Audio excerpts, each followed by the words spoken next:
Ladies and gentlemen, boys and girls, welcome to the DFS 5-Pack. If you can click the thumbs up button, it is always sincerely appreciated. I'm going to run through a couple of plays for the Saturday night slate. We do have ourselves a Saturday afternoon game as my Milwaukee Bucks host the Philadelphia Sixers, and you get the opportunity to watch it. Should be a fun and exciting game.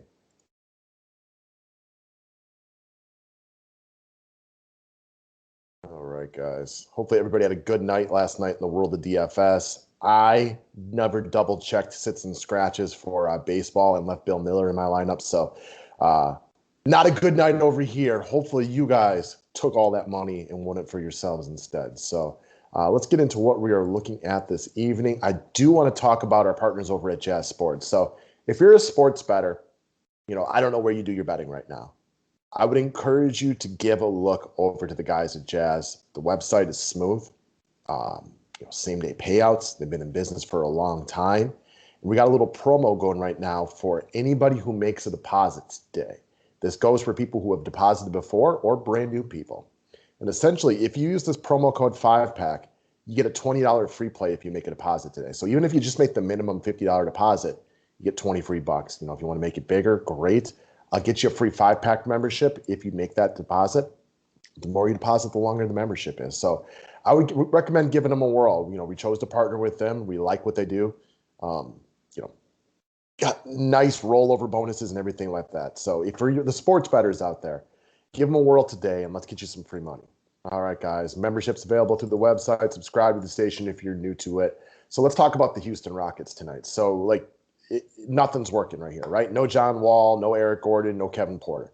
No Victor Oladipo, he's on the Heat. No T-Mac, he retired a long time ago. No Sam Cassell, no Hakeem Olajuwon.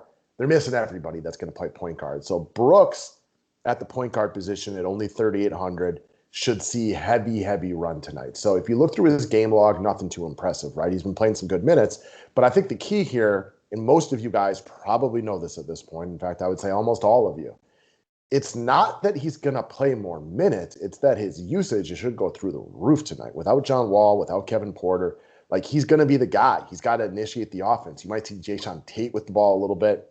They might run it through Christian Wood from time to time. But he's a point guard for sub 4K in a decent spot at Denver when they have no other options of where to go at point guard. So he's going to be monster chalk today. I say you ride him in cash games. If you want to get cute in GPPs, I get it. For me, I'd probably just use him everywhere, knowing that he's going to be big chalk. And he's got legit, real upside right here because this is his opportunity. He may not get, it's the Rockets. He probably will get another chance this year, but this is his best chance to try to show his stuff. And even if his efficiency is all types of terrible, just the pure volume alone, should get him into some version of value, doing it at really high ownership as well. All right, coffee hitting nice on this Saturday morning. Let's keep rolling down the list. So let's take a look at Luka Doncic. And my biggest point for playing Luka today, where else is your money going? There's no Giannis. There's no Embiid. Jokic is on the tail end of a back-to-back and looks tired since he played double OT the other day in a crush spot where, the Rockets are all types of terrible and he might not be out there in the fourth. So not that I don't think Jokic can crush tonight, but give me Doncic, which could easily shape up to be a close game. I don't think he's going for 70 tonight or anything like that, but we know he owns that upside every time he steps on the court.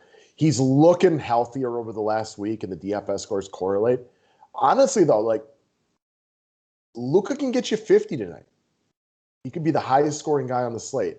And because it's the modern-day NBA where we just get absolute asinine buttloads amounts of paydown options, you just have the easiest way to afford Luka. So, I don't know. The small forward eligibility is huge for me here. I got cheap point guards. I got cheap power forwards. I got cheap centers.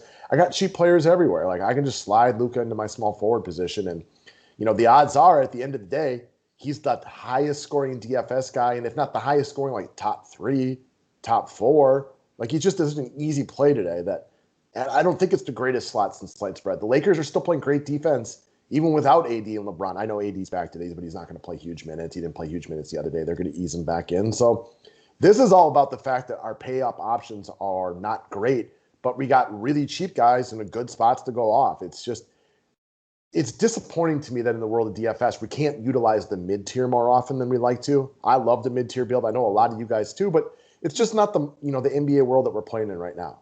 But the playoffs are coming soon, guys. They will be here before we know it. All right, next up, cover board for the day, Malcolm Brogdon. So at this point of the season, guys, I think it is imperative that you continue to look for teams that have a lot to play for. Well, that's the Indiana Pacers. I believe they are in the 9 seed right now in the East, which means you'd love to get up into the top 8, but with the play-in games, I don't know, doesn't necessarily matter. But if you start winning, you could get to the 6 seed and not have to worry about the play-in games. Or you could fall out of even the play-in games. So all the way around, the Pacers have a ton to play for. They play a terrible Pistons team tonight. There's no Domantas Sabonis. You guys know how many rebounds and shots and assists that takes up. No Miles Turner. It's really just him and LeVert out there, balling, hooping, and trying to get the ball in the basket. He gets a really good spot against a weak Detroit team tonight. They're not good. Their defense isn't good. And I lean on the fact that, they don't have a lot of bodies to really get offense out of. So Brogdon does a lot right now. Look at his scores lately. He's been fantastic. He's got a couple of less than stellar games in there, and I expect him to be popular tonight as well. I think he's going to be in that guard spot for a lot of people tonight. Just a really good spot for him. And it's so easy to get multiple big money guys today that, I don't know, even if he only brings you 38, 39, it's still a solid score, and you can probably find your way into the money with that. And if he goes out and balls like he has done a lot lately against a bad Detroit team, there's real legit upside to be had here, even at 8,300. Indy needs this game. They need all these games.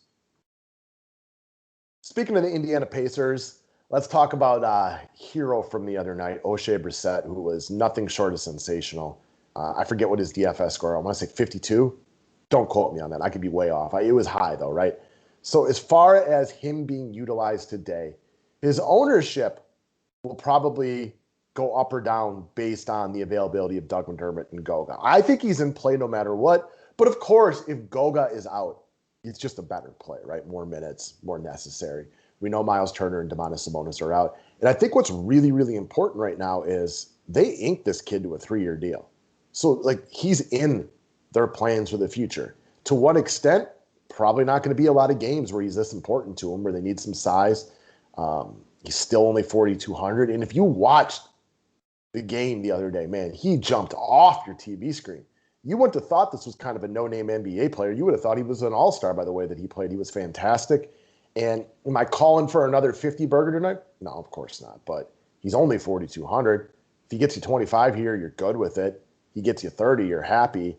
And if Goga's out, I kind of expect 30 from him, maybe more, based on what we saw from him the other day. This kid's got to be hungry. You saw it with the blocks and the steals and the rebounds. They don't have a lot of size right now. And it's even better if Doug McDermott is out also. They can't choose to go small quite as easily then. So the more guys out, the better. This will also have a serious effect on his ownership, right? If both of those dudes are out and he's starting, he'll be chalky.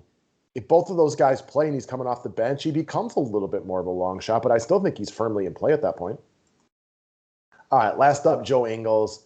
And in all fairness, he's not a long shot today. There's still no Donovan Mitchell. He looks like he's getting less love than the Mike Conleys and Jordan Clarksons, although we will see how those numbers shape up as the day progresses. He's eligible at the right position with shooting guard and small forward eligibility. He's got a crush spot against the Timberwolves. So the way I look at Ingles and a lot of the other Jazz players today is if the game's semi-competitive, they have legit GPP upside all across the board. If they blow the Timberwolves out and being, even without Donovan Mitchell, a really good basketball team at home against a bad basketball team, if they roll in this one, and a lot of these dudes really don't have to do much in the fourth quarter, if anything, they're probably safe for cash-ish lineup, maybe a little more, maybe a little less type of points. So I like the proposed upside. It's a weird spot, and all you DFS players know this, but for if you ever watch sports with a non-DFS player, it might seem counterintuitive. They'd be like, we want the Timberwolves to play well tonight. Why? Because we want Ingles out there hooping in the fourth quarter. The odds-on favorite is right here that the Jazz are able to put the ball in the basket relatively easily, even without Donovan Mitchell. They still got Conley, Ingles, Clarkson, Gobert, Bogdanovich, Royce O'Neal. It's still a good basketball team. We just want the Timberwolves and Russell and Towns and Edwards and the boys to put some balls in the basket as well, so we get full 4 quarters of our guys. But even if we don't, it's likely because Utah scored very well. And, guys like Ingles are still getting their 35, 30, somewhere in there where they don't ruin your lineup. But if they play 4 quarters, legit 40 is not a shock here at all. So So we got today, guys. Thank you very much for watching the DFS 5-pack. If you could slide your finger over to the thumbs up button, it is appreciated. Have a wonderful Saturday, and I'll be out here talking baseball in just a few minutes.